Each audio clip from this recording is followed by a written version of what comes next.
លោកសុភារិទ្ធវិញតាមានសារអីទៅកាន់រាជរដ្ឋាភិបាលដែរសម្រាប់ជួយទៅដល់បងប្អូនដែរជាសហគ្រិនអរគុណច្រើនចំពោះសំណួរ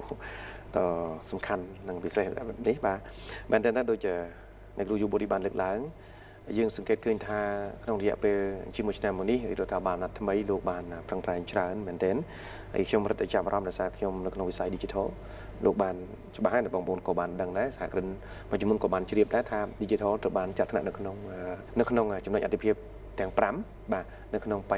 យុទ្ធសាស្ត្រអភិវឌ្ឍបញ្ចកោណរបស់រដ្ឋាភិបាលបាទយើងឃើញថា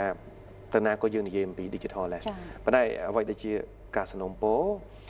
ក៏ដូចជាការចង់លើកយកមកបន្ថែមនោះគឺថាការដែលដាក់យក Digital មកធ្វើជាផ្នែកនៃអតិភិបនេះគឺពិតជាសំខាន់ណាស់ក៏ប៉ុន្តែវាត្រូវការចូលរួមពីគ្រប់ភាគីពាក់ព័ន្ធប្រជាពលរដ្ឋគ្រឹះស្ថានអប់រំបណ្ដុះបណ្ដាលគ្រឹះស្ថានផ្សេងទៀតបាទក៏ដូចជាយុវជនយើងជាច្រើនទៀតដើម្បីធ្វើយ៉ាងណាឲ្យគេហៅថាការរៀនសូត្រការស្វែងយល់ពីចំណុចនេះកាន់តែល្អប្រសើរអញ្ចឹងពីខ្ញុំមើលឃើញ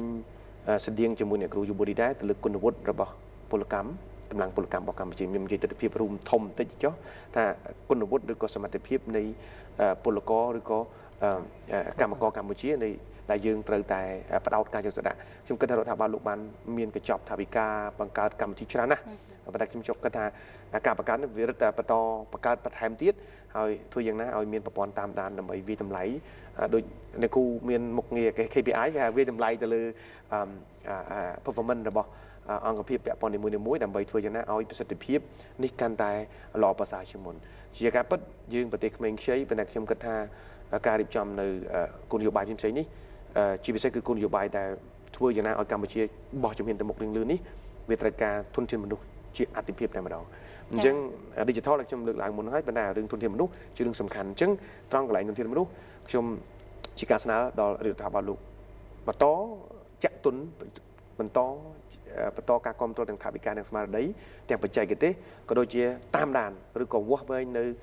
ភាពរីកចម្រើននៅក្នុងវិស័យនេះឲ្យកាន់តែខ្លាំងក្លាឲ្យកាន់តែមានប្រសិទ្ធភាពឲ្យកាន់តែមានប្រសិទ្ធផលជាងមុនដើម្បីធានាបាននៅនិរន្តរភាពនៃកម្លាំងពលកម្មកម្ពុជានិងធ្វើឲ្យសេដ្ឋកិច្ចរបស់យើងរីកចម្រើនទៅមុខបាន